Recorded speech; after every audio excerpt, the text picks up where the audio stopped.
moving forward, now we are discussing about velocity. Speed was the time rate of change of the distance, which was a scalar quantity. Now we are discussing about the velocity, which is the time rate of change of displacement, which is a vector quantity. So in this case, time rate of change of displacement, we call it as a vector quantity, which is velocity.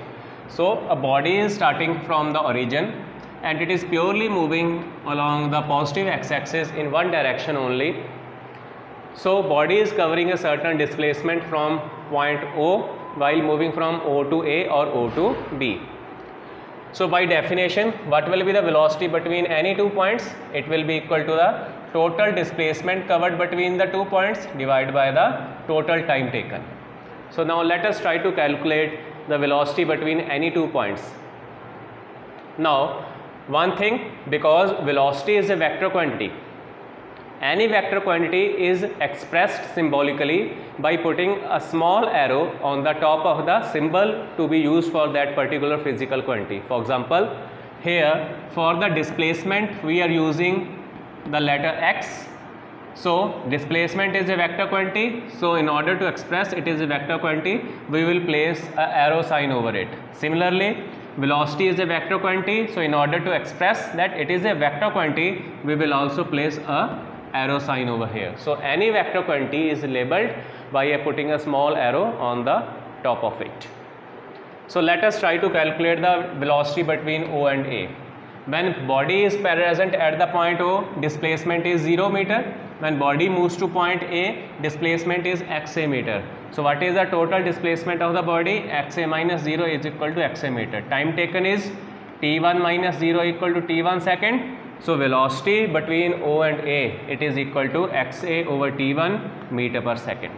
Similarly, we can calculate the velocity between A and B. When body is present at A, it has covered a displacement xa meter. When body is at B, it has covered displacement xb meter. So what is the total displacement of the body?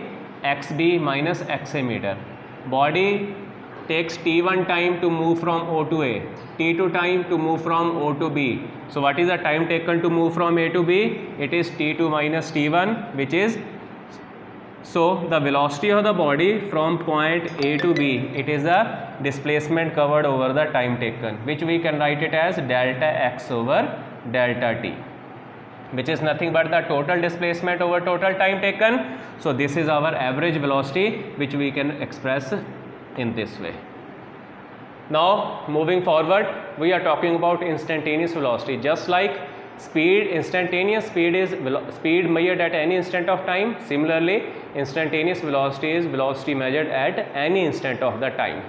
So under the limit, when delta t approaches 0, the instantaneous velocity will be limit of delta x over delta t. When delta t it will approach equal to 0. This will be equal to dx by dt. This is a differential formula for finding out the instantaneous velocity, which is the first time derivative of displacement. So instantaneous velocity is first time derivative of the displacement. Let us try to find instantaneous velocity when the displacement of a body as a function of time is given using the formula x is equal to 2t square. Now we want to find out the instantaneous velocity when displacement is a function of time in this way at time t equal to 3 seconds. So just like we did in case of speed, at time t equal to t1 equal to 3 seconds, what will be the value of x1? It will be equal to 2 into 3 square, that it will be equal to 18 meter. Now at some later time t2, which will be equal to t1 plus delta t, which will be equal to 3 plus delta t, what will be the displacement? x2, it will be 2 into t2 square, which will be 2 into 3 plus delta t whole square, which will be equal to 2 into 9 plus delta t square plus 6 delta t, which will be 18 plus 2 delta t square plus 12 into delta t. So this is the displacement at t1 second, this is the displacement at t2 second. So what is the displacement from t1 to t2? It will be x2 minus x1, which is delta x, which will be 18 plus 2 delta t square plus 12 delta t minus x1. x1 is also 18. 18 and 18 get cancelled. It is equal to 2 delta t square plus 12 delta t. Delta t we can take it common. So delta x will be delta t into 2 delta t plus 12. This is the displacement of the body from t1 to t2 second. Now by definition,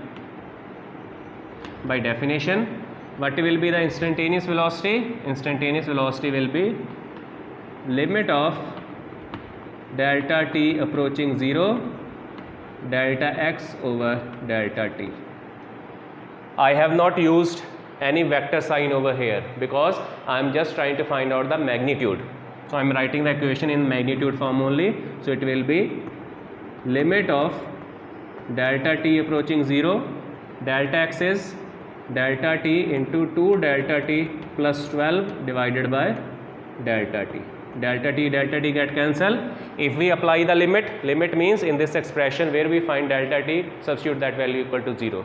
So it will be 2 into 0 plus 12, which will be equal to 12 meter per second. So instantaneous speed of the body came out to be 12 meter per second.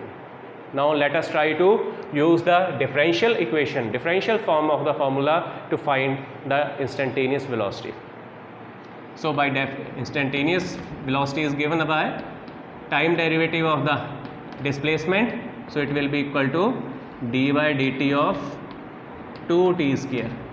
2 is constant, so it is taken outside the differentiation. So it will be 2 into d by dt of t square.